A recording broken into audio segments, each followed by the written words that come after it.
in the Bible, there's a prophecy. And that prophecy says that in the end of time, all these people that were exiled, that we call the lost tribes of Israel, will get up and come back to Israel. And it'll start happening all over in the four corners of the world. And they'll just get up and start moving back. And what if it was actually happening? Here you have this prophecy, and people are actually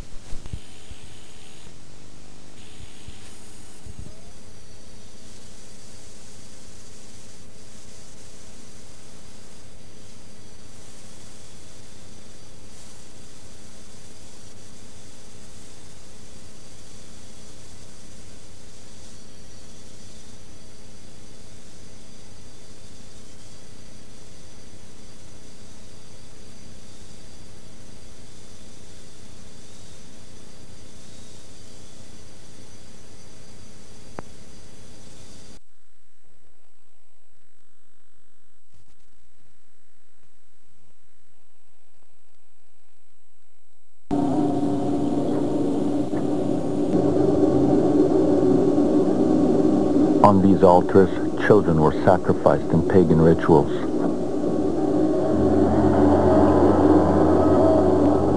Scripture tells us that the tribes of Israel deserted the God of their forefathers and worshipped idols in places like this. The prophet said that for this sin, the Israelite tribes would be conquered and exiled until the end of time, when they would be found and redeemed.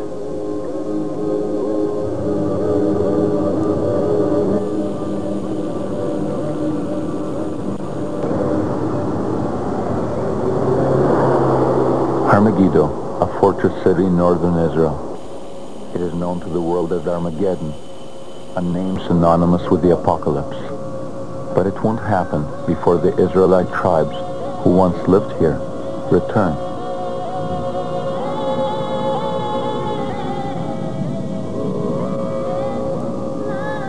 According to prophecy, the countdown to the apocalypse and final redemption begins when the tribes are found, one by one. So this is the challenge before us. How are we going to find millions of people that no one has noticed? When I say find them, I don't mean discovering a people that's never made contact with Westerners. I mean taking very obscure pieces of a puzzle and going to very remote, sometimes dangerous places on the earth, and taking those pieces and putting them together and seeing, does this accord with the biblical prophecy? I have been on a journey, and I invite you to go on this journey with me.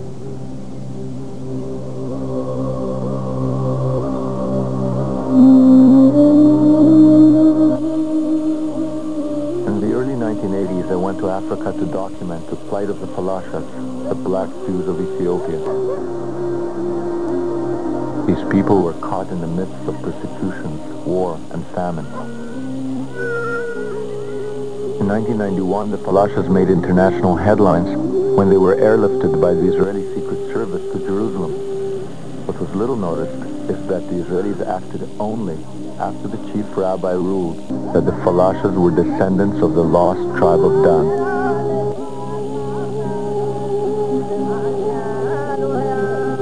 Can you imagine the lost tribes of Israel making front page news?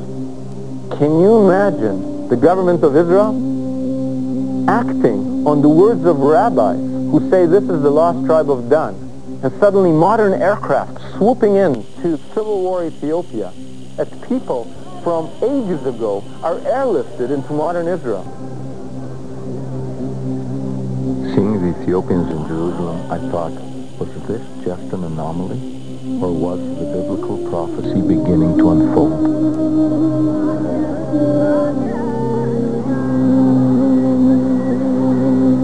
Seven years after the Falasha airlift in a tomato packing plant near the Gaza Strip, I came across a small group that most Israelis take for Thai guest workers. They are a people who come from the hill country on the India-Burma border. They say they are descendants of the lost tribe of Menashe, and there is at least one rabbi here who believes them. We have to go and bring them before the Messiah arrives in Israel. Our tradition teaches us that in the end of days, the Jews, who are the descendants of the tribes of Benjamin and Judah, will bring the lost tribes to Israel so that they will participate in Messianic times. I believe that the whole thing is in the realm of religious belief rather than in the realm of reality. That there is a strong necessity to find the tribes for religious theological reasons, both Jewish and Christian. And those are the two religions that are active in tribe seeking, each one in its own way. And all the attempts to find them, I think, have no sound historical evidence. It is the belief that keeps the 10 lost tribes alive, not the people themselves.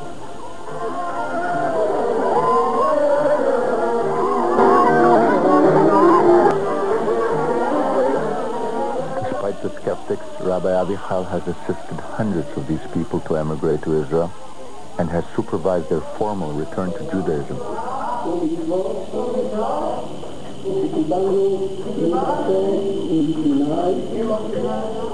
Can the rabbi be right? Is the key to the future submerged in these people's past?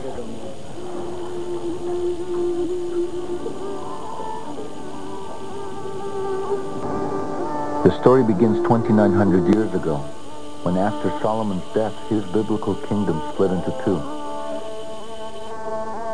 In the south, Judea, home to 3 tribes, including Judah, which gave its name to modern-day Jews. In the north, there was Israel, home to the people that would later be called the lost tribes of Israel.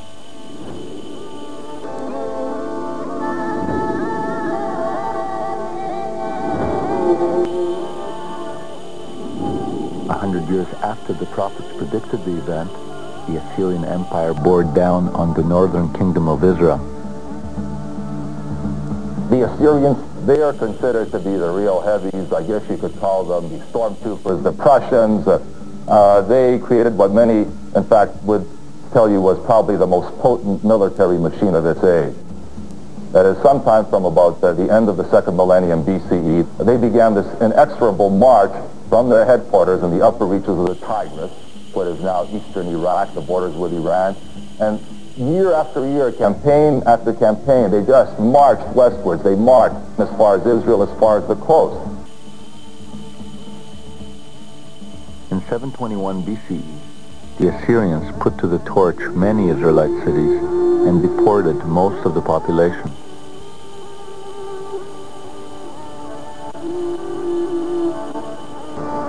Most scholars believe that the tribes were lost because in exile they could not have held on to their identities. They must have assimilated. We're talking about 2,700 years ago. There are historical documentation, historical records, actually found in excavations from, say, the 5th century BC that record Israelite names in Assyria. So at that time, maybe they still existed there, or a trickle of them existed there. After that, there is nothing, no documentation. So if you look at it historically, all kinds of people were exiled and got lost. And I believe that the 10 tribes also got lost. But what if they are not lost and have preserved the memory of their ancient origins? What if they are waiting in their millions for their prophesied return?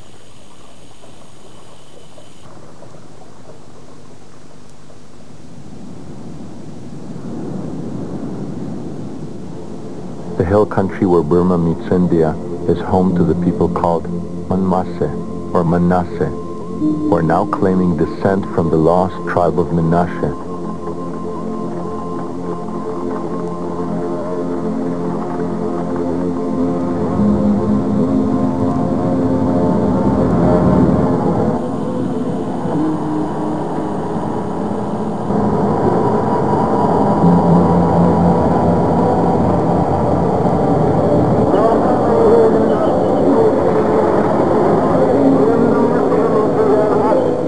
So we went there. And what we found there is a war zone. Over and over in pursuit of the tribes, we found ourselves in the middle of a war zone. And what's the war about? It's about territory and ethnicity. And these people that call themselves Manasseh are fighting a people called Naga, and the Naga are saying, their enemies are saying, you don't belong here. You know, and we know, that you're not from here. Would you ever think that on the Indian-Burmese border there's a tribal conflict and being an Israelite is part of the issue?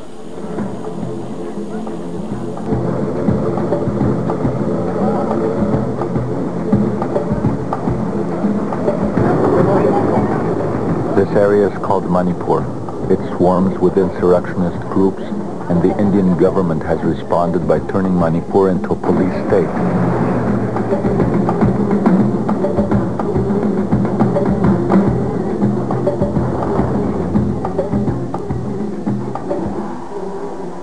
The local mortuary receives daily deliveries of the victims of Naga violence.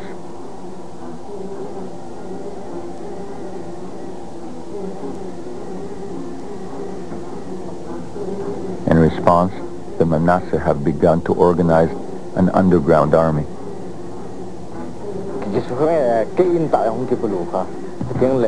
My village was attacked. My own house was burnt, and my uncle was killed. They destroyed my village. Israelites are good fighters. We are good fighters.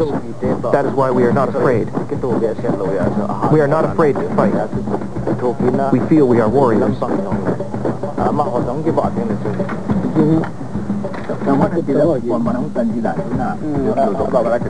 We obtained this never-before-seen footage from Manasseh guerrillas who are dedicated to setting up an independent Israelite state in India. The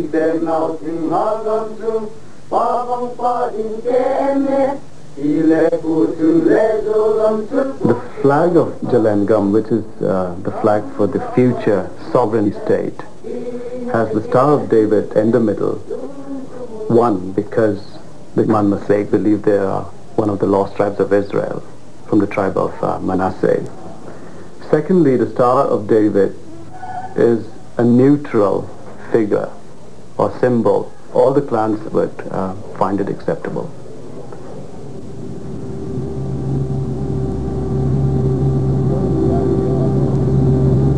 Into this cauldron comes Rabbi Avichai. He is drawn here by the fact that for reasons no one can explain, thousands of locals are now claiming to be Israelites.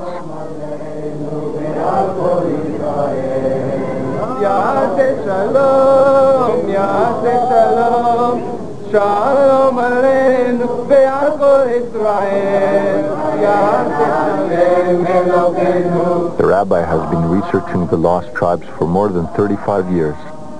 He firmly believes that the Manasseh are indeed remnants of the tribe of Menashe, sent into exile 2,700 years ago.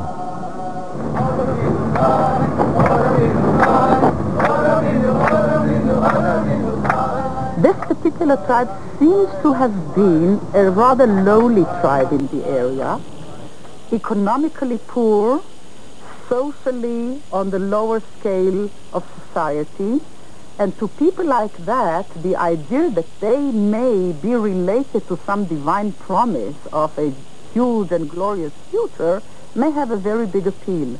And when Rabbi Avichai came, he already found a tribe that has managed to convince itself that it belongs to the 10 lost tribes. We believe to be a Jew is not by body. To be a Jew is by soul. So you can be sometime in all the generation to change your body here and there, but the soul remain after all Jewish soul. And I believe in all my heart that you people have Jewish soul. I want to go to Israel as soon as possible so that I can worship my God in peace and without any obstacle. Israel today doing it very, very slowly. My opinion is the main thing to bring all Menashe, the 10 tribes, will be the main goal of Messiah. Thousands of Manasseh have decided not to wait passively for the Messiah. They have applied to emigrate to Israel. Despite those who would challenge their Israelite claims, they continue to practice Judaism in virtual isolation from the rest of the Jewish world. In this small place called Manipur, which is at the corner of India, we're still alive and we are Jews and we like to go back to the place where we belong. We would appreciate it if things become better for us and we're allowed to go to that place which is our fatherland, that is Israel.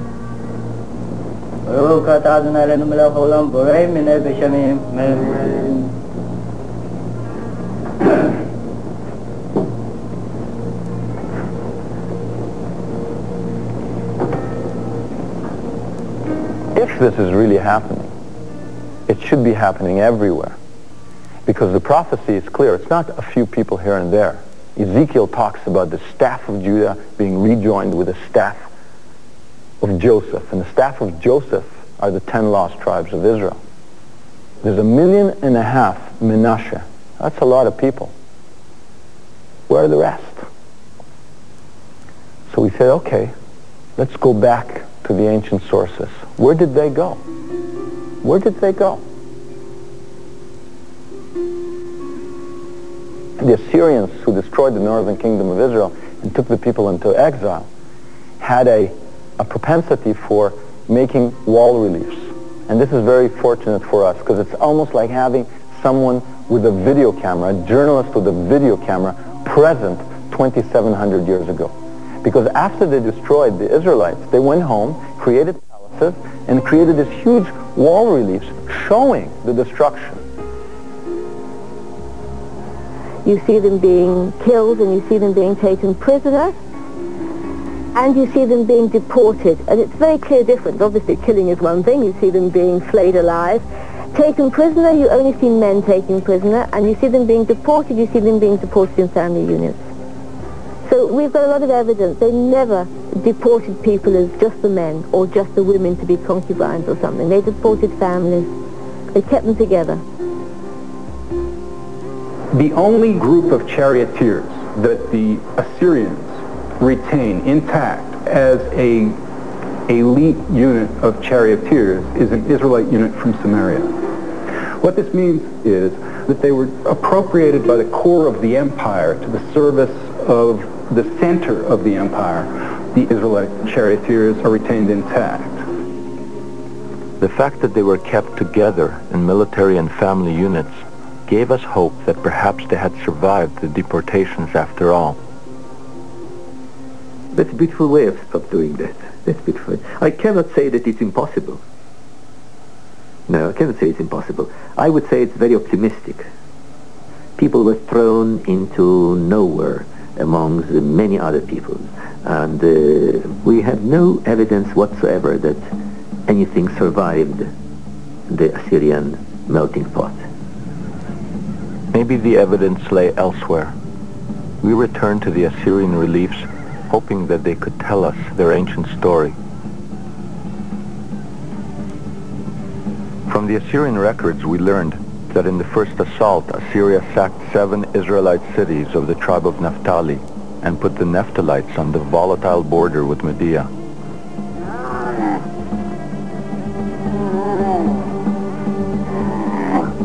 As the Assyrians lost ground to the Medes, the Israelites found themselves under Median rule in an empire that extended from modern Iran to Central Asia. Any Israelites living in Iran were later absorbed by mainstream Judaism. It was pointless to search here.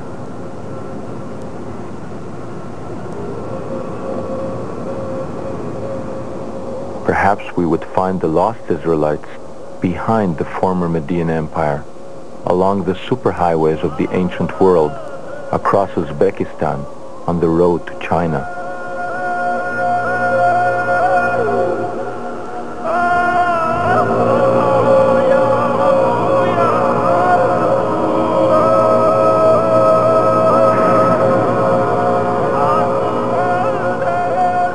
We picked up the trail in Uzbekistan, home to the legendary cities of Bukhara and Samarkand.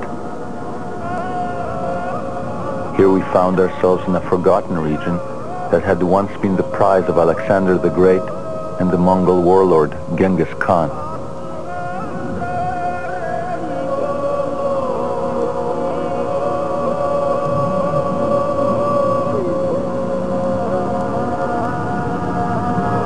Founded over 2,500 years ago, Bukhara was the cultural center of the region.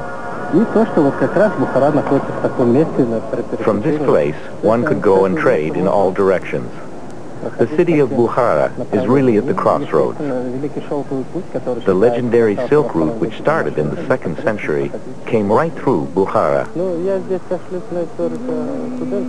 In the 12th century, the famous Jewish traveler Benjamin of Tudela wrote that there was a Hebrew tribe here which considered itself to be one of the lost tribes that were exiled by the Assyrians.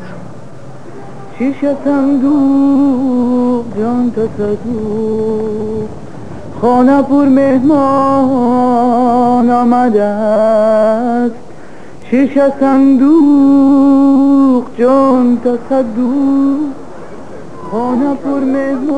late as the 19th century, British missionary and explorer Joseph Wolfe reported that the lost Israelites could still be found living in Bukhara. Legend has it that the most ancient tombs here date back to biblical times, but we could find no markings linking them to Israelites.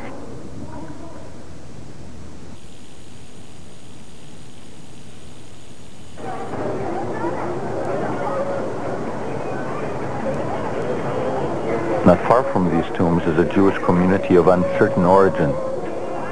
The first clue that they are related to the lost tribes is the name Issacharov, common in this area and nowhere else.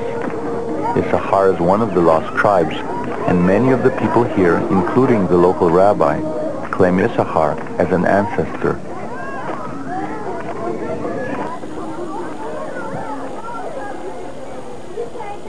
The Issachar lead did not take us any further, so we explored the Mahala, the Jewish quarter, to see if there was a connection to the tribe of Naphtali, also exiled to this area. At first it seemed that all we could ascertain is that the community is very old.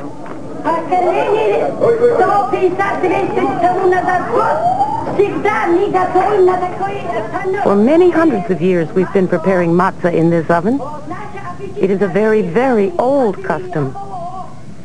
These customs are ancient, thousands of years old. When God gave us Jerusalem, we were preparing matzah by hand, just like this.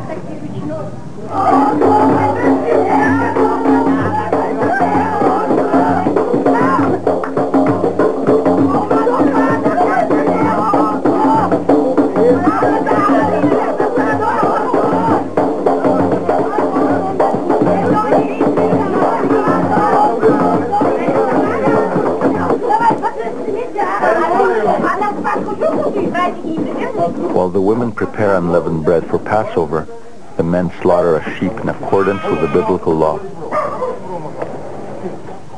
The tradition of the Paschal lamb is as old as the Bible itself. A sheep is slaughtered with an extra sharp knife in one quick cut.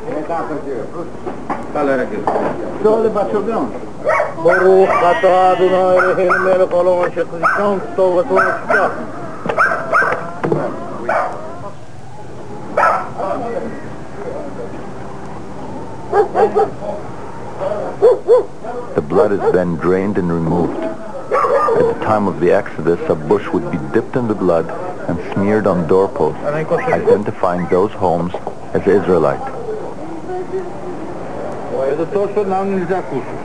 I'm rendering this animal kosher, as we have always done. How are you doing that? I'm discarding the sciatic nerve here, in accordance with Jewish law.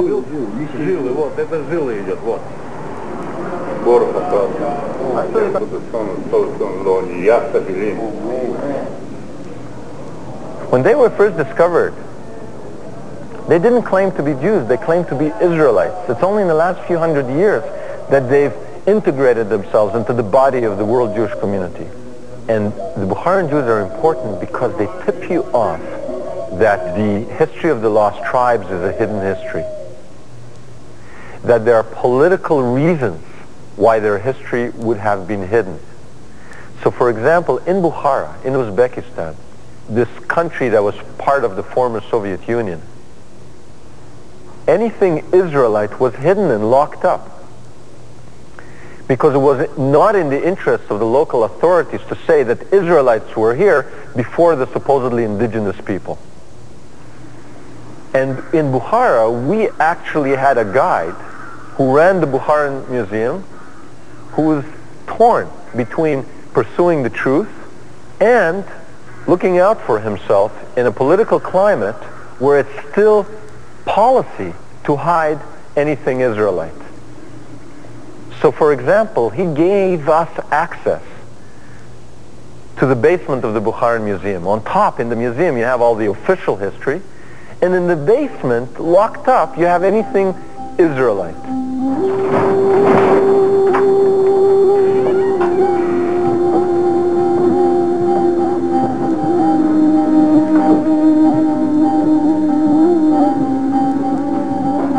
And what's in this musty, dank basement?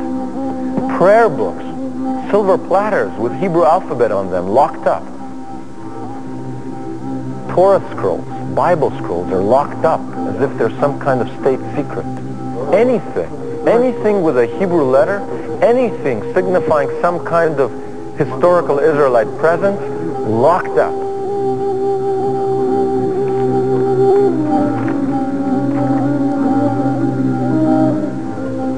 And then when we asked him about Israelites, he didn't want to talk directly about Israelites, but he said, you know, there were these people here that ruled Central Asia for 200 years, and they were called Eftalites.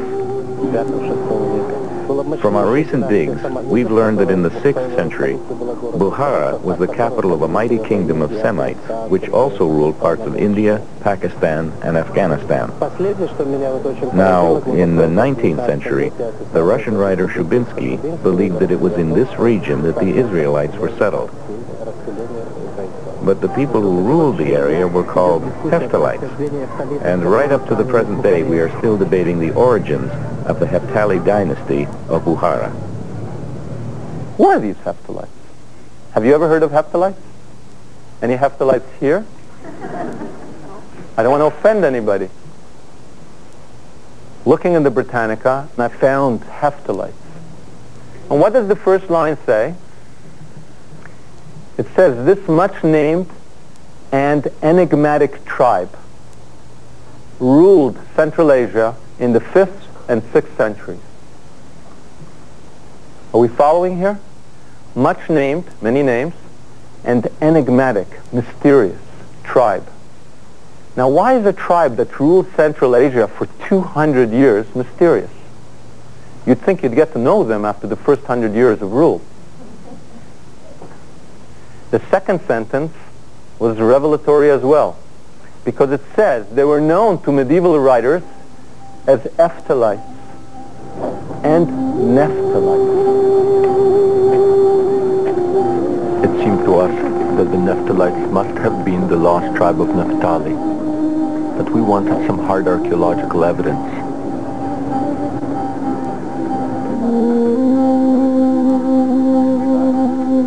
We went to the Tashkent Institute of Archaeology, where we gained access to a restricted facility containing a treasure of ancient artifacts.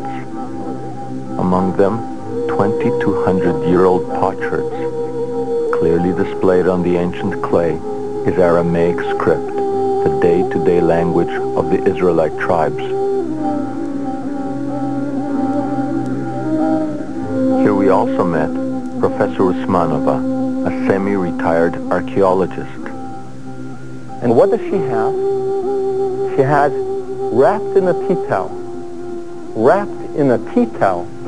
a 1,700-year-old religious ritual object with Hebrew writing, with an Israelite name, with a ram's horn, a religious object of Israelite origin from exactly the area that the lost tribes went to 1,000 years after they supposedly disappeared.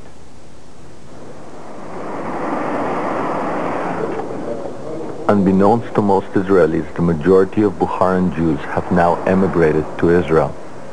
But the chain has been broken. They do not know that they may be descendants of the Naphtalites. They say that we are descendants of the lost tribes, but we don't know which one.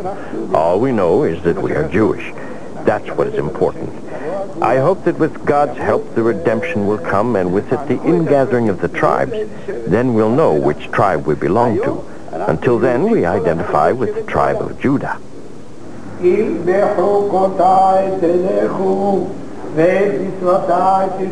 If by my laws you walk and my commandments you guard and do them, I will give your rain in due season.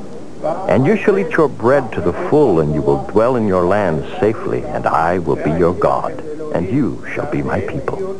I am God, your God, who brought you out from the land of Egypt, that you shall not be slaves to them.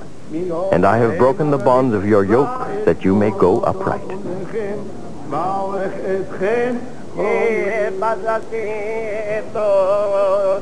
Back in Bukhara, it seems that the Naphtalites, a once mighty tribe of rulers, have been reduced to a tiny community of a few thousand who did not flee after the collapse of the Soviet Union.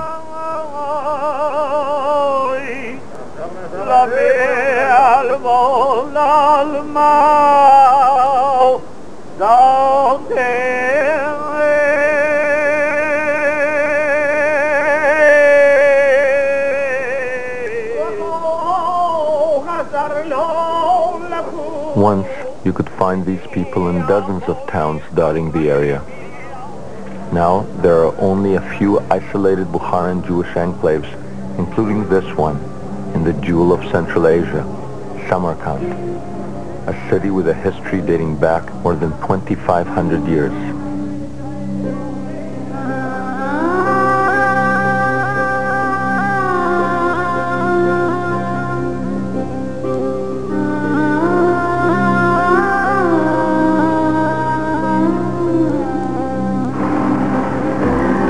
In the local dialect means city.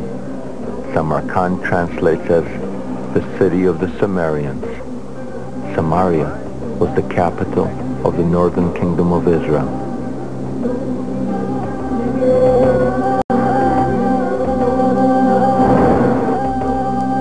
We continued along the Silk Route towards China.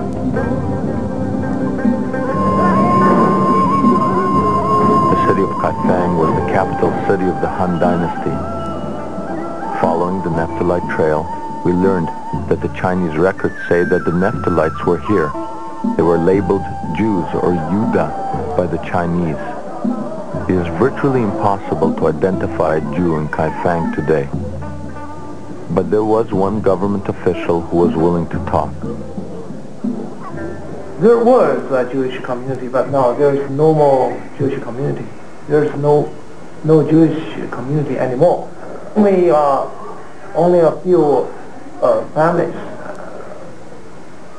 This is the synagogue, former site of a synagogue. Okay. And can you write also here the two family names?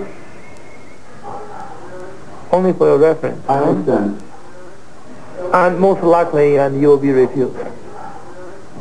No.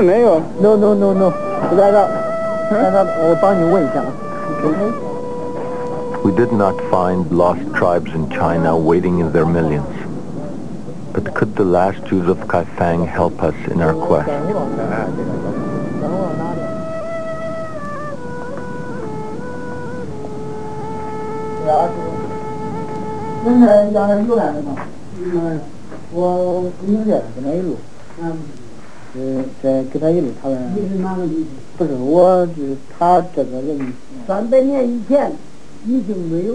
About 300 years ago, our synagogue ceased to exist.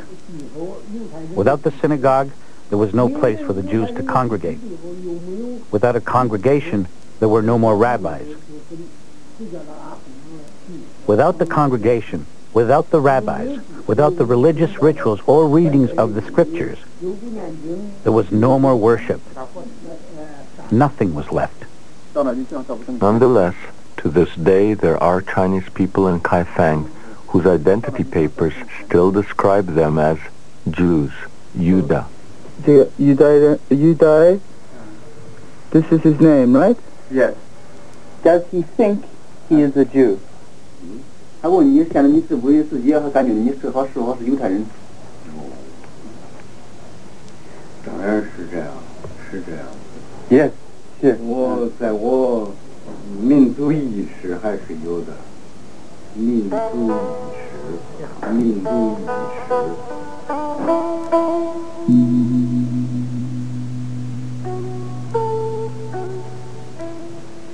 Amidst the mementos of the last Jews of Kaifeng, we thought, is it possible that the Manasseh of India and Burma are the remnants of an unknown exodus across Central Asia and China? Perhaps it was time to further investigate the Manasseh claim.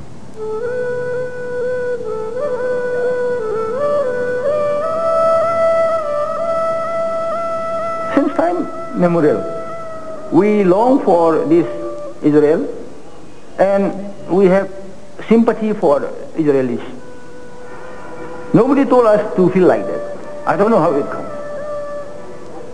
You know, whenever there is earthquake, then the eldest man of the house, he will run out of the house and shout, "Oh, we children of Manmasi are alive. We children of Manmasi are alive." He will shout at least 3-4 times at the top of his voice. Then he will come back. Then he says, "Don't worry, don't worry, don't worry." Then he will tell us, our ancestor has shaken the earth to find out whether his descendants are still alive or not.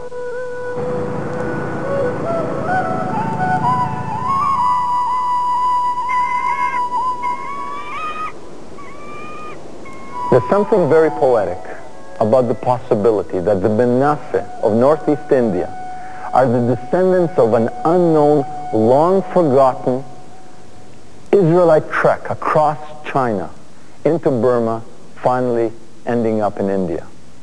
And when we were with the elders of the Manasseh, they pulled out a map that illustrated exactly the journey we had suspected, showing them starting in Israel, going across Central Asia to China, down into Burma and into India.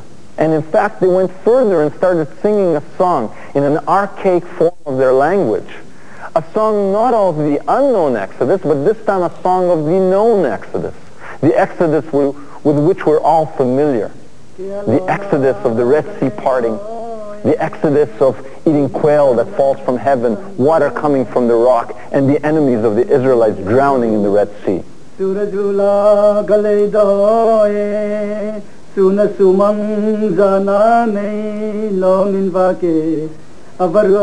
first verse is stating that the big Red Sea is parted. Then the second verse goes, we are going on foot across that parted sea. Then the water came up together again and the enemies were being swallowed by this sea.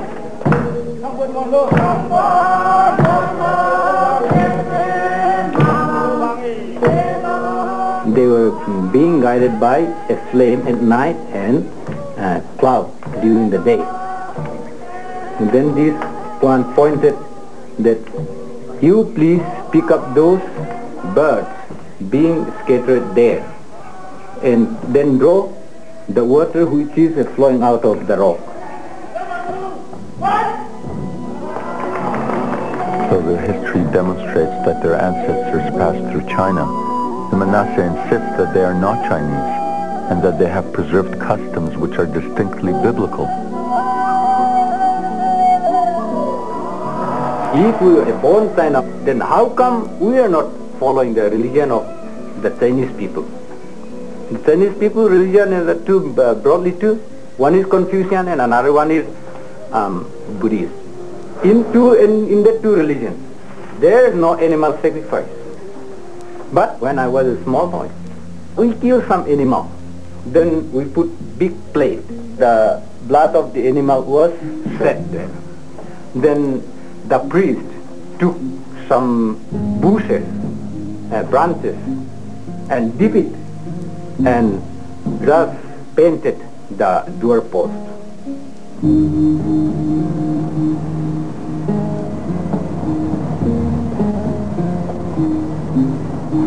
In 1894, Protestant missionaries came to these hills.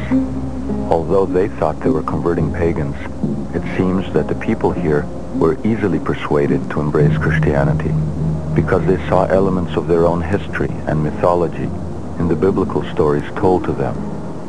The Manasseh always believed that they were from a far-off land, kept many biblical practices, and worshipped a single God.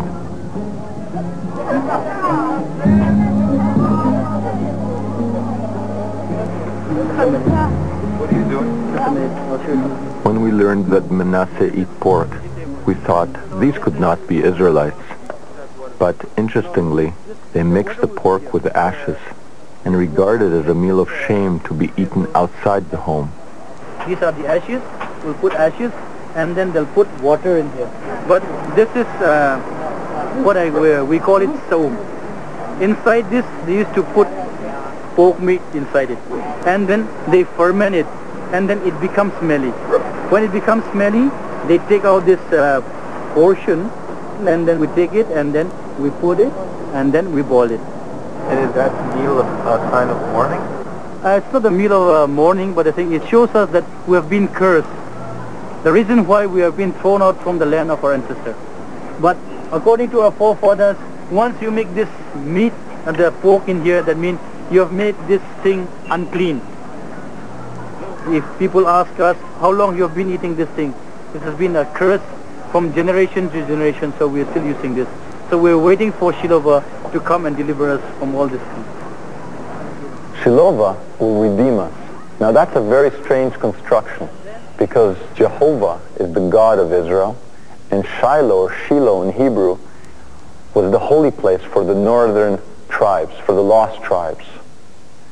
And Shiloh seems to be a fusion of those two terms. Shiloh will redeem. And the same person who said that appeared to us in a talit, in a prayer shawl, which looked identical to the prayer shawls that the Jews wear all over the world. This shawl is known as tolopuan.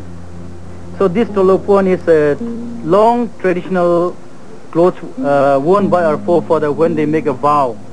Suppose if they make a vow of killing one mithun or a tiger, without killing a tiger they will not come home once they make the vow with wearing this shawl. In Mizo, tolo means never return back, no turning back. These are made with fringes. The Bible commanded the Israelites to tie a blue thread to the corners of their garments. So there's always a blue thread at the corner? Yes, there's always a blue thread.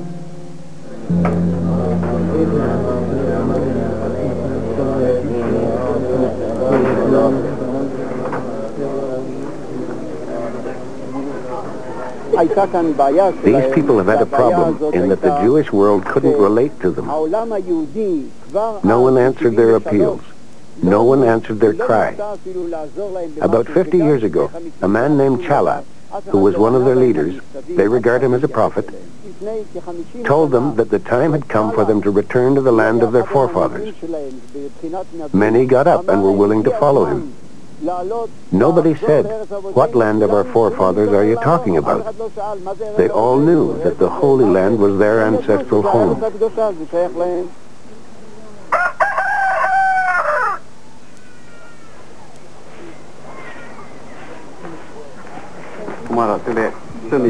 People called my father a prophet, and in a sense he was.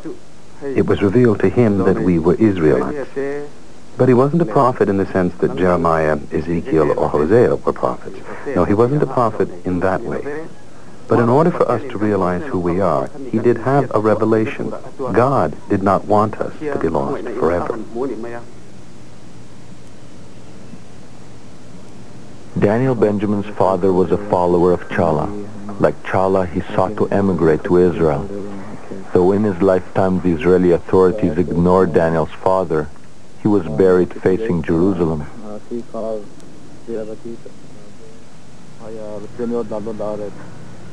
My father wanted very much to immigrate to Israel. He was, in fact, one of the first to return to Judaism, to start practicing Judaism in this part of India.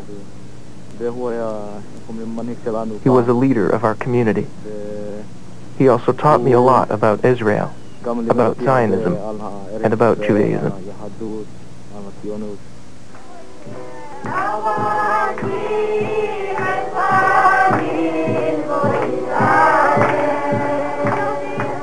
After Chala's death, some of his followers concluded that maybe they should return to Judaism before returning to Zion. Since they were reluctant to completely abandon Christianity, they opted for a homegrown version of Messianic Judaism, a Jews for Jesus type of worship.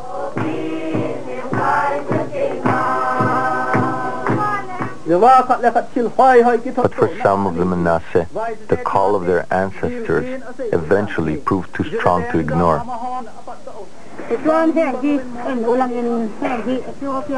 Look at this picture. A picture which shows how the Torah is being brought from Ethiopia to Israel. See how great it is? The Ethiopian Jews were like us. They had great reverence for the covenant and studied the Torah with great dedication. They loved Torah. Here they enter Jerusalem, bringing their Torah with them. With great joy, we too will soon enter Jerusalem.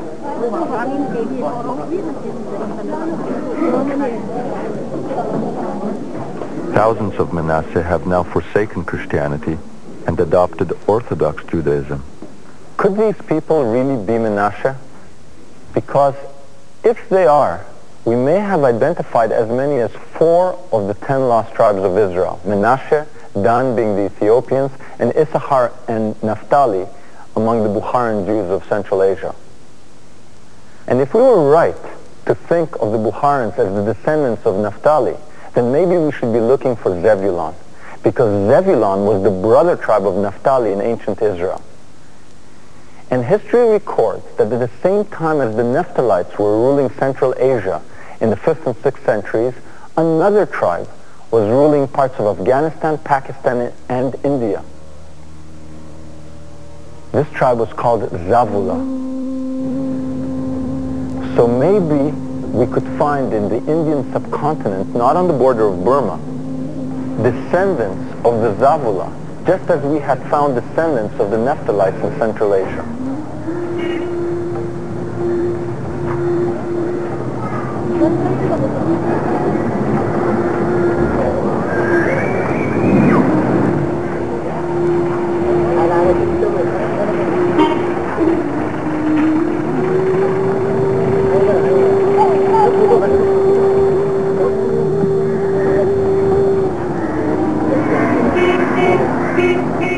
In the course of our research, we repeatedly came across a little-known group in India that could not be easily related to other Jews.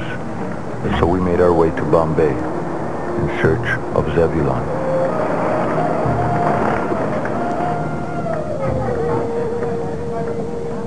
Bombay is home to 8 million Hindus and 1 million Muslims. Here we found a community numbering about 5,000 that by all accounts should have assimilated into the dominant culture long ago. And though they do not call themselves by any particular tribal name, significantly, like the lost tribes, and unlike other Jews, they call themselves the children of Israel, not Judah. I am not Yehudi, I am Bnei Israel. Yehudis, those Jews who migrated to India from Baghdad. My family is Bnei Israel.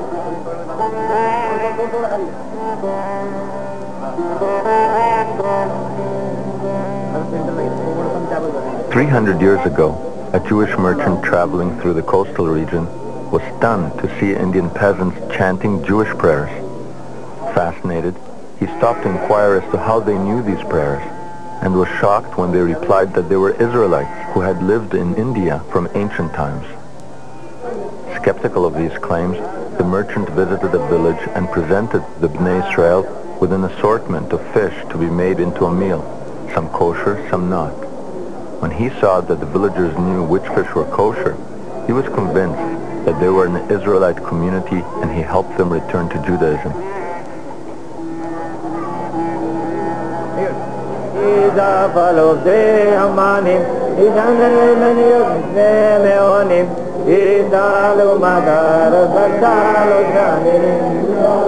Unique to the Bnei Israel community is the Melida ceremony, which is a kind of offering of rice, scented flowers, and fruit.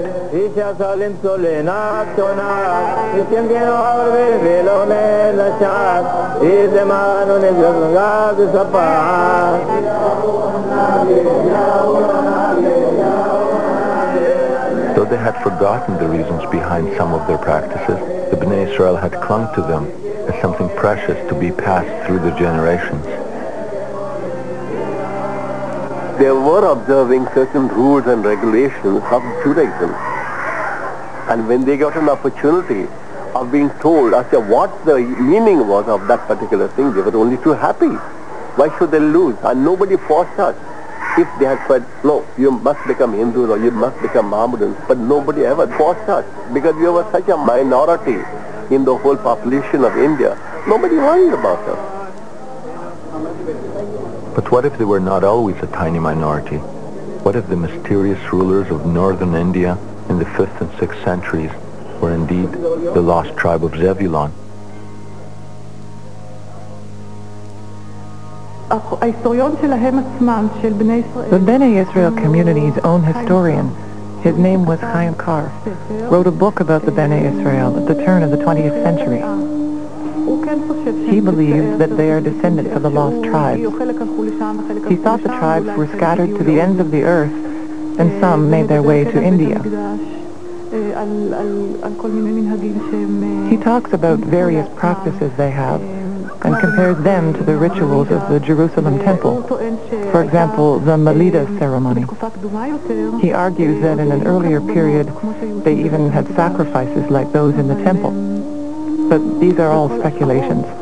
There's no documentation or proof. After nearly 3 millennia, there may not be proof, but there is a tantalizing hint. The holiest site for the Bnei Israel of India is a rock outcrop 100 kilometers south of Bombay.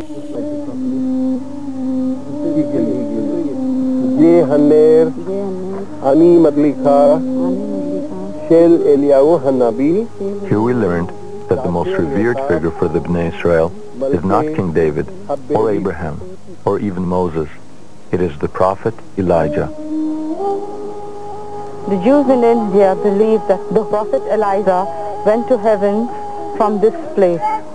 The mark of his chariot can be seen on the stone rock that we are standing on. The hooves can be seen laid down there, and they said that his chariot slipped here, and on the top of the mountains over there you can see another sign of the hooves of his horses.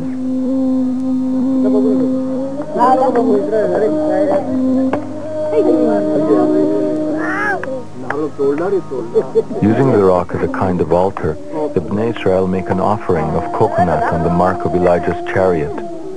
This veneration of Elijah is suggestive, since Elijah was the prophet of the Israelite tribes that came to be lost.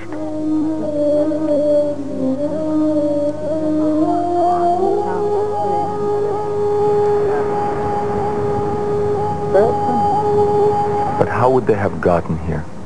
The community has its own myth of origin. 2,000 years ago, a ship of Israelis got caught in a storm, and the ship was wrecked on the coast of Bombay. And only 7 couples survived that particular shipwreck. And the 7 couples landed at a place known as Navgaon. And we are supposed to be the offshoot of those 7 couples. makes more sense that those Israelites came not directly from Israel, but from the north. That is, the area of the Silk Route. Israelites of the tribes exiled by the Assyrians became involved in the silk trade, trading along one of the branches of the ancient route that became known as the Silk Route. I believe that these Israelites got as far as Afghanistan, Pakistan, and Kashmir. From there, they got to where the Persian Gulf meets the Indian Ocean, and then, in the course of their trade, they may have sailed along the Indian coast.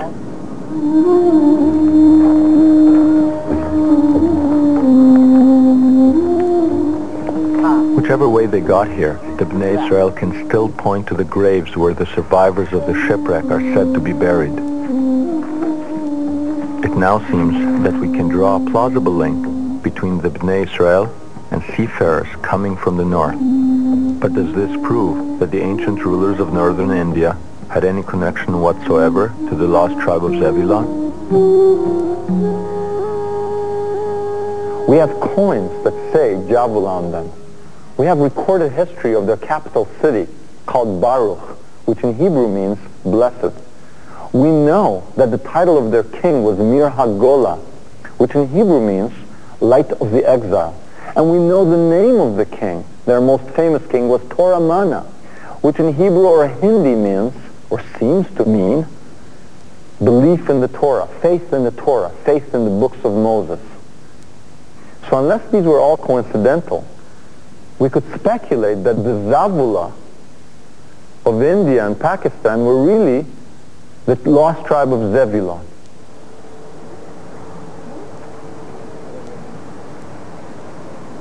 As if responding to an ancient call, many of the Bnei Israel of Bombay have returned to their ancestral home in Israel.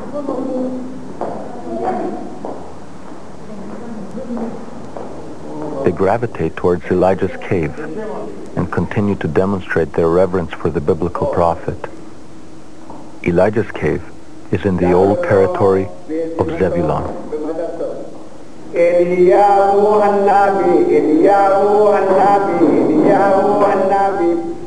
Standing in this cave, I must confess that I felt that I was in the twilight zone, because I was among people who were acting out a script that was written almost 3,000 years ago. And they seemed to be fixated on the prophet that warned the tribes of their exiles and promised them redemption in the end of days. But there was a problem here. The prophecy speaks of millions, and this was a small group. The biggest tribe we had found was Menashe, 1.5 million. Perhaps the clue was there, because the brother tribe of Menashe was Ephraim. So perhaps we had to look for Ephraim. For that, we had to go back to our treasure map. We had to go back to the Bible.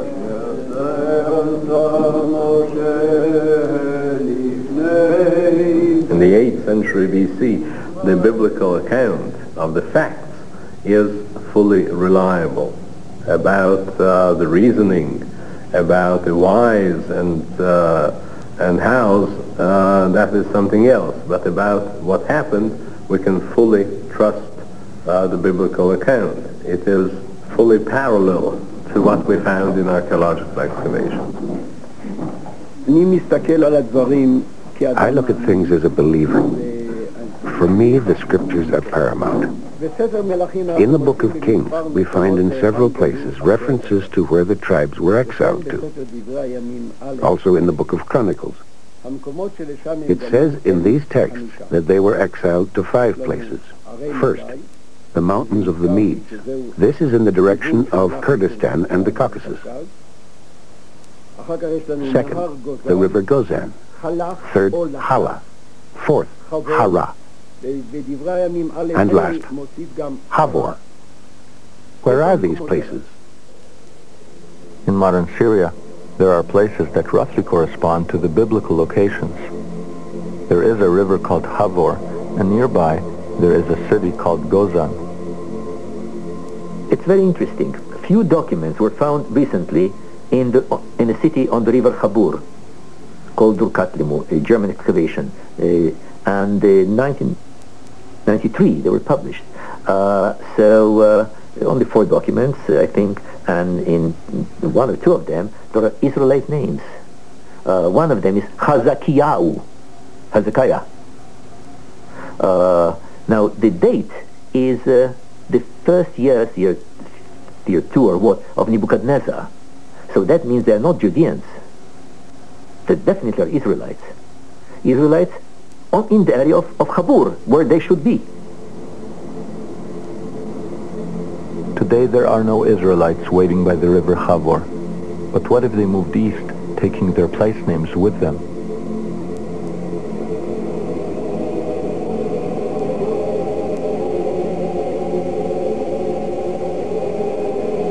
One of the passes between Afghanistan and Pakistan is known to the world as the Khyber Pass.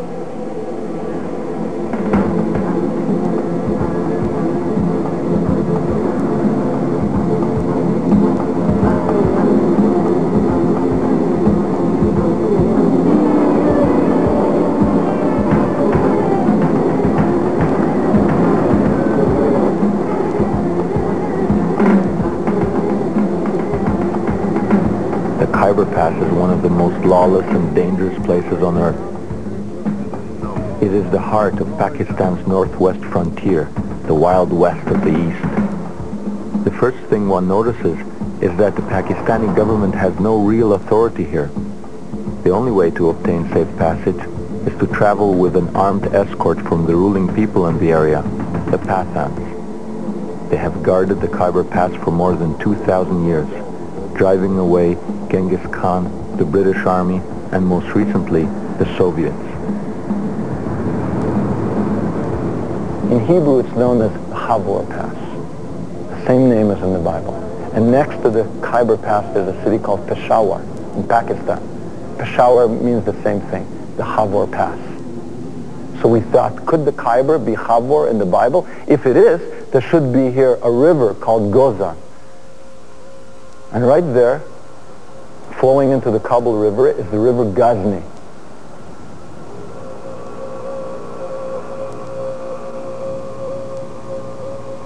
If this is Habor, we thought, there should be somewhere around here the city Hara. And 300 kilometers away, in Afghanistan, there's a city Herat.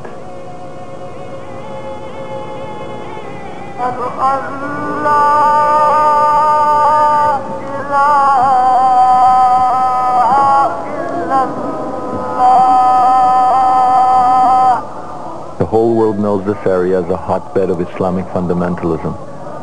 There are 15 million Pathans and not a single Jew among them. But we set out to investigate whether under the Islamic surface lies an Israelite past.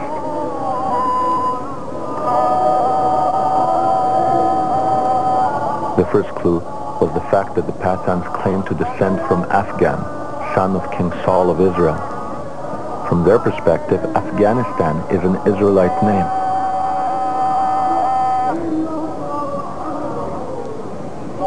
At worship, they seem like any other Muslims. When studying the Quran, however, they rock their bodies in the manner of Jews.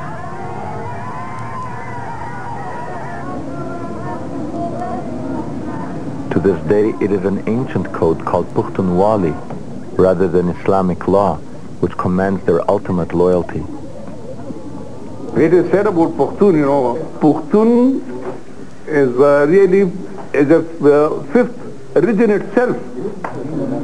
Is not, we have got our own code of conduct. And not that whatever is Quran says, Pushtun, I believe in that. We don't do much other things which are not conveyed by Quran really.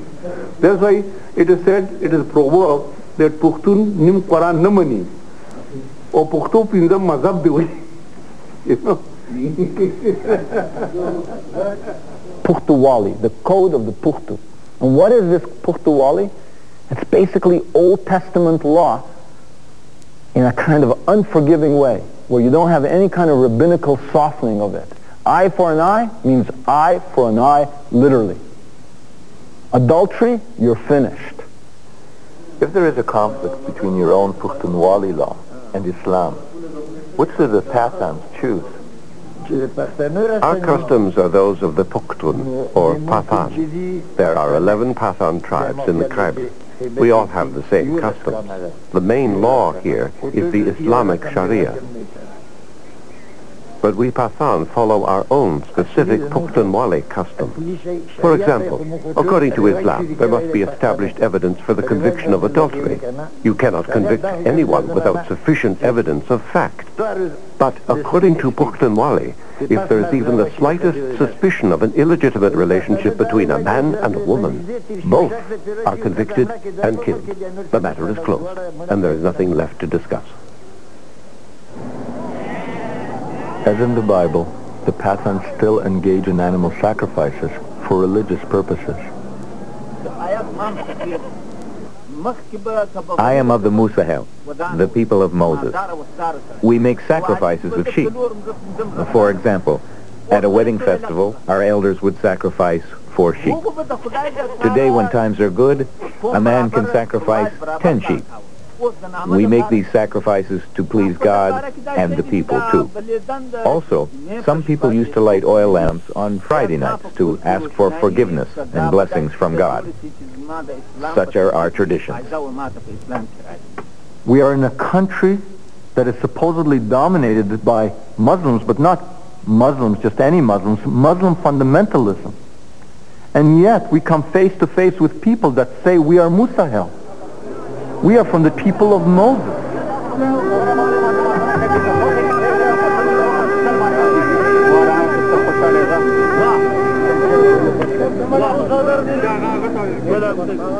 And as we travel among these people who look like they stepped off the pages of the Bible, Semitic faces, long beards, biblical garb, prayer shawls, and as the evidence mounted, we could not help but feel that maybe here among the Pathans of Afghanistan and Pakistan, we would find the answers to our quest.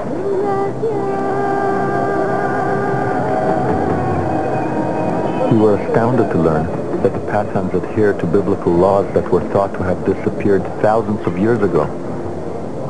As in the Bible, those accused of manslaughter can escape to designated cities of refuge. It is mentioned in our old books that if you kill someone unintentionally, then you can flee to a designated place of refuge. Our books tell us that Moses ordered Joshua to establish cities of refuge and told the people that they should honor them. Today, we educated people think it is backwards to protect a criminal in this way, but the people in those areas of refuge look upon the matter as holy. To protect the fugitive is the sacred job of the elders. They treat him as their guest.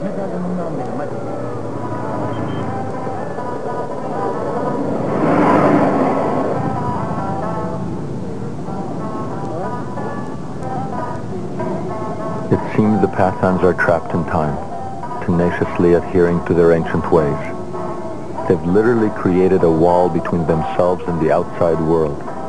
They live in these extended family compounds, their women hidden inside.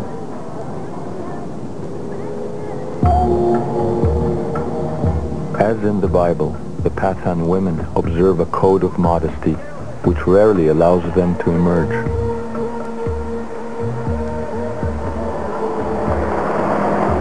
I asked the Pathan, how could you have love songs when you keep your women hidden? It's what, a man singing a song to someone in the kitchen from the other room, the dining room? He said no. He laughed and he said, all our love songs take place at the well. The only legitimate place for a woman in modesty to be seen is at the well. And immediately it struck me that every one of the biblical romances happens at a well. Moses meets Zipporah at the well. Right? Jacob meets Rachel and Leah at the well. Rebecca for Isaac is met at the well. It's always at the well.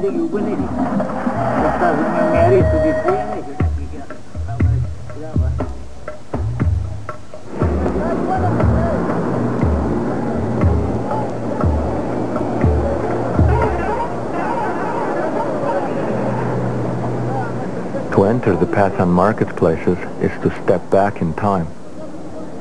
Defying all probabilities, the Pathans still live in tribal groups with Israelite names.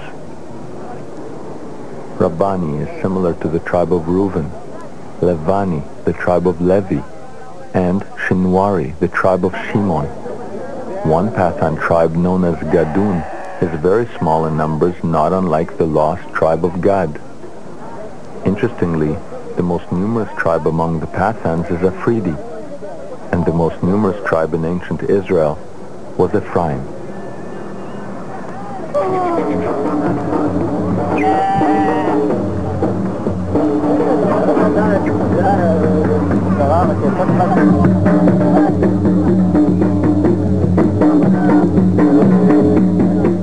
There is even a sub-tribe called Waziri, known for wearing its hair long. In biblical times, Naziri, such as Samson, also did not cut their hair.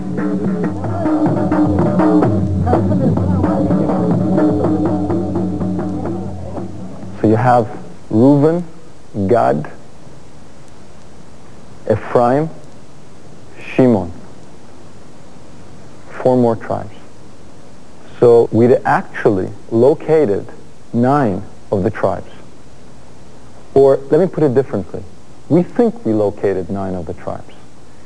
If we haven't located 9 of the tribes, then it's a very strange coincidence going on that you have all these people with biblical names, with biblical practices, with an Israelite memory, exactly where they should be according to the biblical map. If someone can come up with another explanation, I'm open to it. But I couldn't understand it. There are people living among the Pathans who claim descent from the Assyrians and still preserve an oral tradition of the conquest of Israel.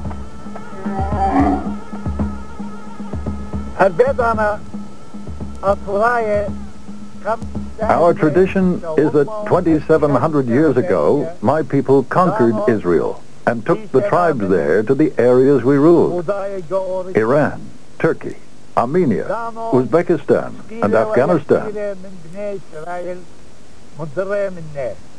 The Israelites were taken to all of these places.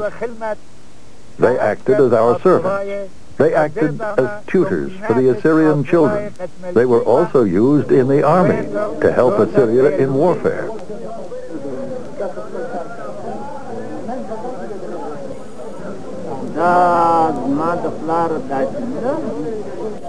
When I was young and had no beard, my grandfather's uncle died at the age of 115.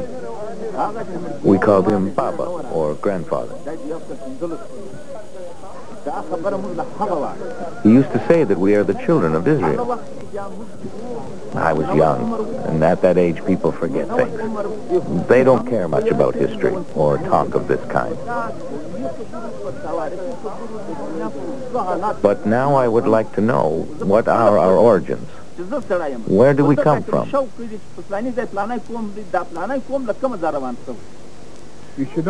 Our grandfathers always told us that we are from the Bani Israel, the children of Israel. They said the Jews are as Pathan as we are. It's clear that a Judaic memory persists, but were there ever people here who openly identified with Judaism? If you look up Harat in Encyclopedia Judaica, for example, you'll find 1 or 2 paragraphs. If you look up a Western Jewish community, you'll find pages and pages and pages. And when you look up Harat, it says the Jewish community may have been in Harat for somewhere between 1,000 and 2,000 years. They're talking about a community that lived somewhere for at least 1,000 years, and there's a paragraph or 2 on them. What does this tell us? It tells us that they're lost to our consciousness, that they've fallen off the Western radar screen.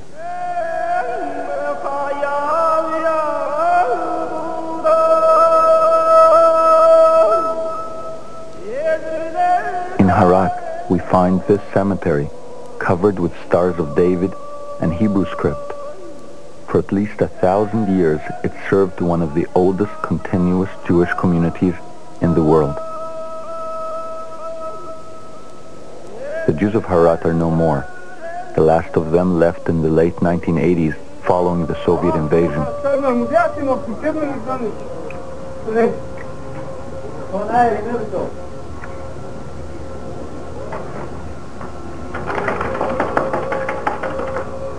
country is now torn by civil war, and yet a Pathan tribesman agrees to take us to one of the old synagogues.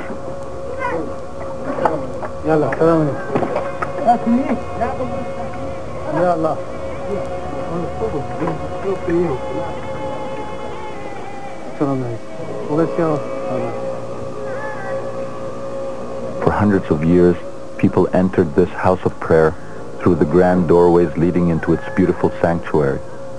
Today we enter through an artillery hole blasted by Soviet shells.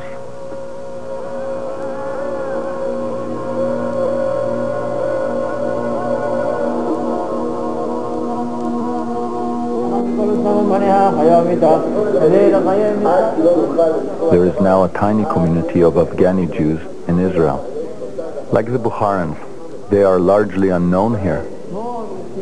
They remember their former Pathan neighbors as not quite Jewish, but perhaps related to them in some way. They were the ones who wore these prayer shawls, four-cornered garments like we do.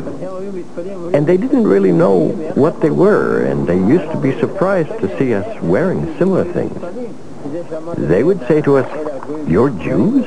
How could you be Jews?" They'd be surprised. I remember them coming from the border areas, from the mountains, from Pakistan, places like Jalalabad. And I remember people said that to this day they still lit candles on the Sabbath. They would put the candles under these baskets and didn't know why they were doing it. They had all these traditions they didn't know the origins of. Except they said, that is what our forefathers did. Did they think they were Jewish? They thought they were more Jewish than us.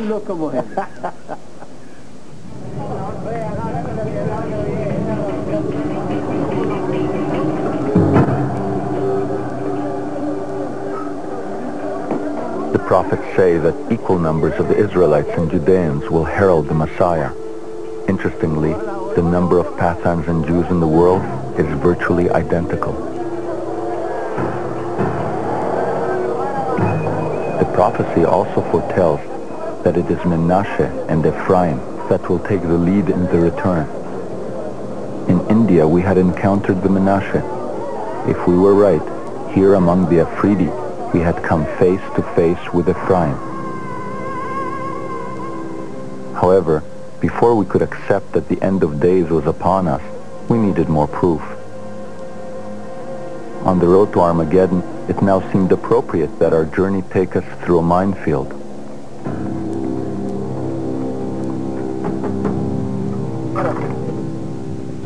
We needed harder evidence that the Pathans were of the lost tribes, so we went to the Afghani city of Kandahar, where in the 1950s a stone covered in ancient script was discovered.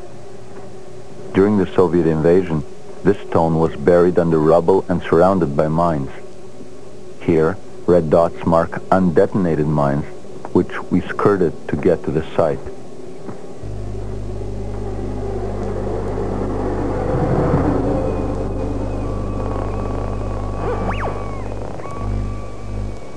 "2,300 years ago, the Buddhist emperor Ashoka put up propaganda pillars throughout his empire.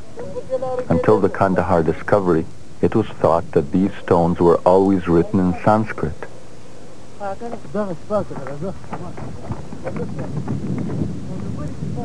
But the stone buried here is written in Aramaic. In other words, the people then living here spoke in the everyday language of the Israelite tribes.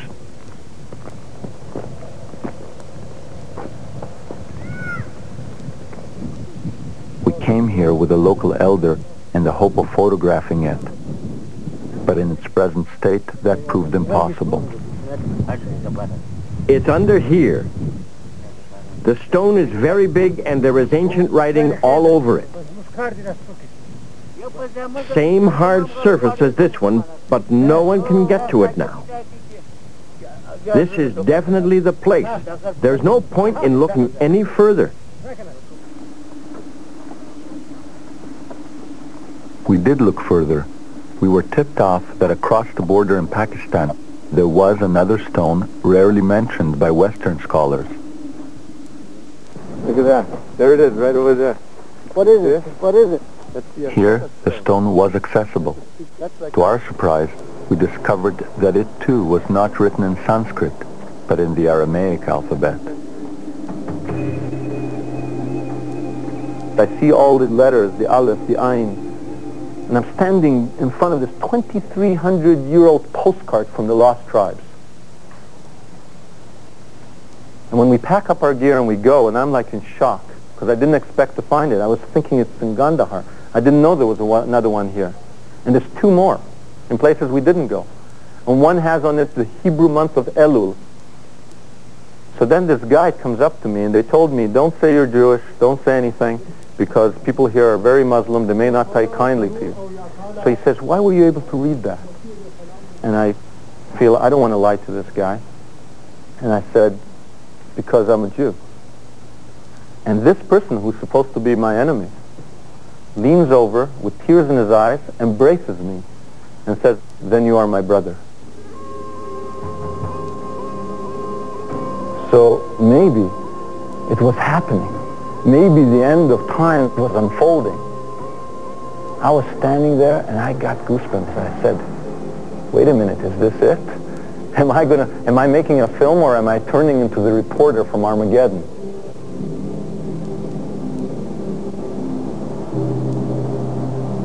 But then something struck me. We never found people who claimed to be Cohens, priests. And that's a big problem, because if we're really analyzing prophecy, return of the tribes leads to Messianic times leads to the rebuilding of the temple of God in Jerusalem, and that leads to the renewed rituals that take place there, and that requires a ritually pure caste of priests. And there are none among the tribes, and in Western Jews, none that can claim that they are ritually pure descendants of this priestly class. So what's going on here? On the one hand, it seems that prophecy is unfolding, and on the other hand, key characters in the biblical drama are missing. Perhaps we had stumbled on some kind of eternal punishment. Preserved in their tribal units on the edges of deserts, the lost Israelites were waiting for a redemption that would never come. Or perhaps everything we thought we had found was a passing mirage.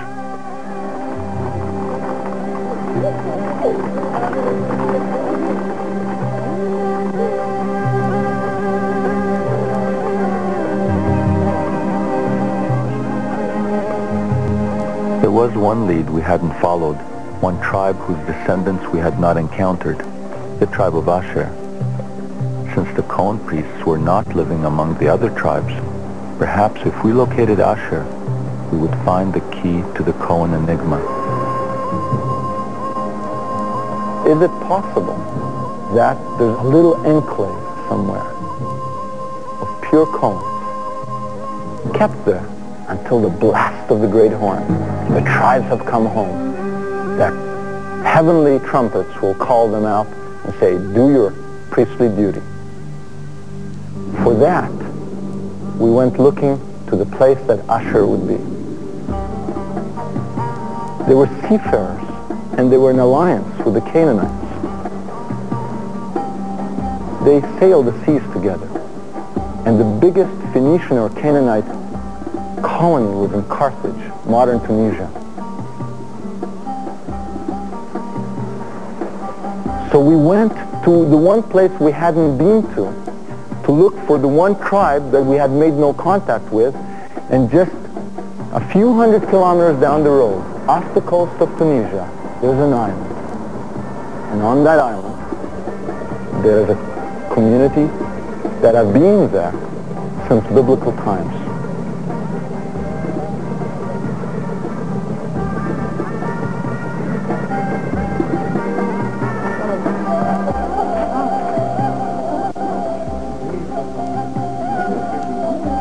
The name of the island is Jerba. It is home to a Jewish community that Tunisians value for its silversmiths.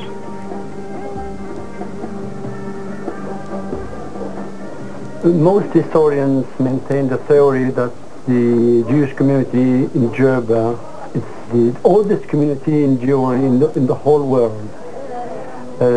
Some of them, they say that the Jewish community was established even before the construction of the first temple.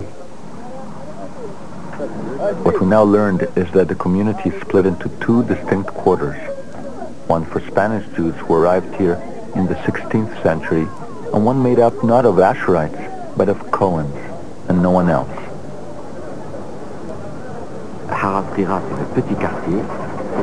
There is a small quarter on the island near the ancient synagogue. There is a bigger Jewish neighborhood called the Large Quarter. The larger quarter is mainly made up of Jews who arrived here after their expulsion from Spain. Also, other Jews of various ethnic backgrounds came to live there. The smaller quarter, on the other hand, is made up essentially of Cohen priests who arrived here after the destruction of the first temple in Jerusalem in biblical times.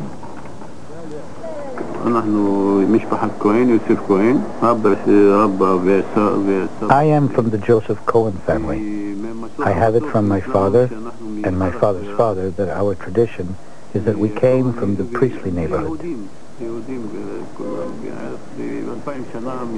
We are Cohens, and it is 2,000 years that we have been living here on this tiny island. The story goes that this community was founded in biblical times by temple priests that quarreled with the religious hierarchy in Jerusalem. Here, they found a place of refuge, setting up the Griba synagogue, which locals still consider one of the holiest sites in Judaism.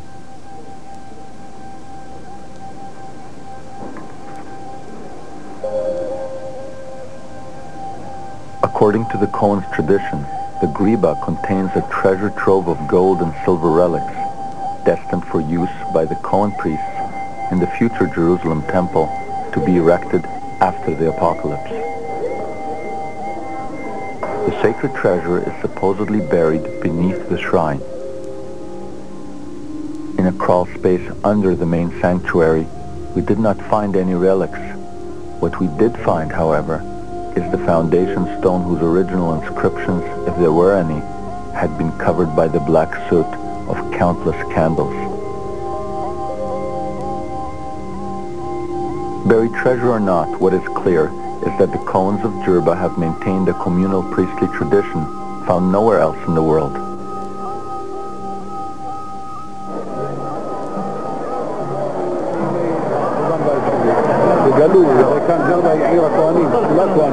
You know, Jerba is the island of Cohen priests. All are Cohens. Are you a Cohen? Yes, and so is he. When did you Cohens get here? With Ezra the scribe in biblical times, it's a heritage passed on from generation to generation. We are some of the very few Kohanim who have the authentic priestly lineage from those days up to the present. The Asherites had eluded us, but they did lead us to the Cohens. It appears that if needed, temple priests are available to bring in the Messianic age, ensuring that the return of the tribes would not be in vain.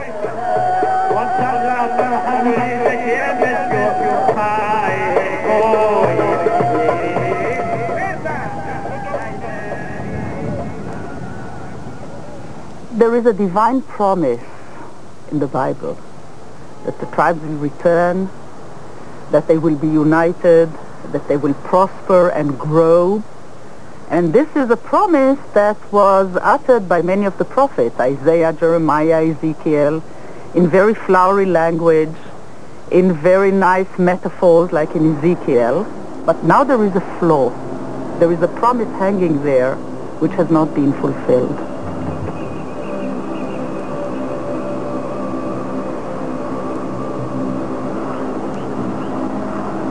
If the divine promise is fulfilled, millions believe that this place, Armageddon, will be at the center of events.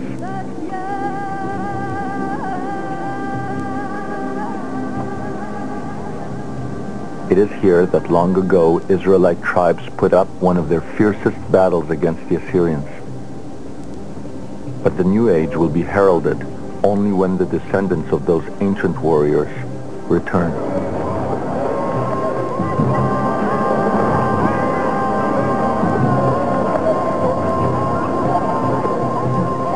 Daniel Benjamin is one of the few who have made it from the India-Burma border to Israel. If he is from the lost tribe of Menashe, he is one of the first Israelites to serve in a Jewish army in nearly 3,000 years.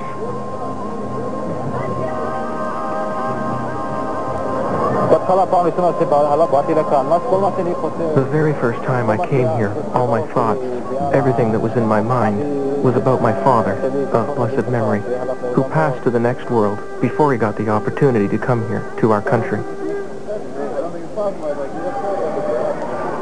So the first time I arrived in this place, I cried in my heart. My dream is that every one of the B'nai Menashe, at least 1 million or 2, will come here with God's help.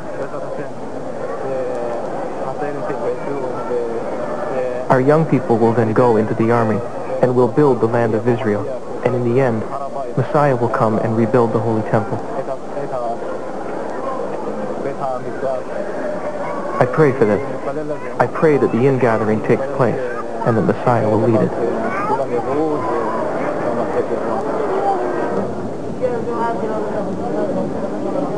Seeing Daniel pray next to an Ethiopian Israeli, I couldn't help but wonder if the story had come full circle, if the tribes of Dan and Menashe had begun the long prophesied return of the lost Israelites.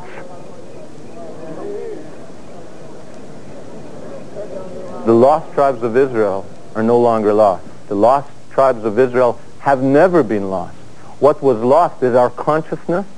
What was lost is our sensitivity to parts of the world that are not Western. We were lost to them. They've never been lost to themselves.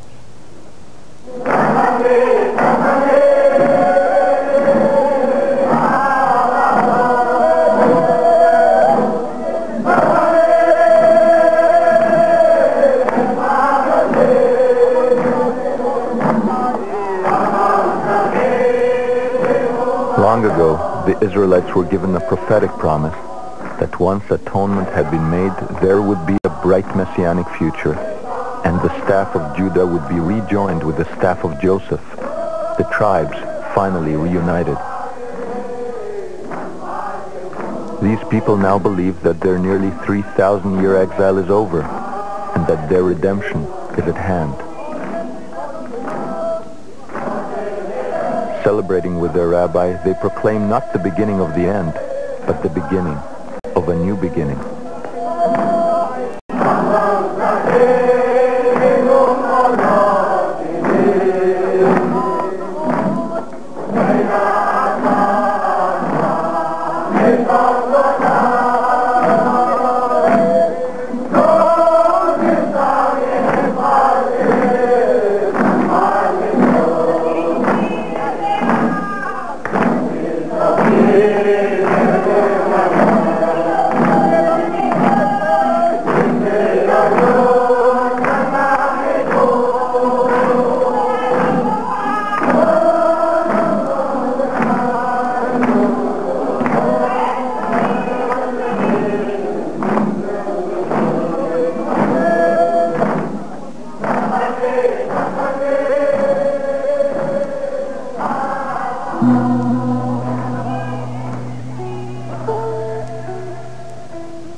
עצמם כממשיכים האמיתיים של המסורת והתורה.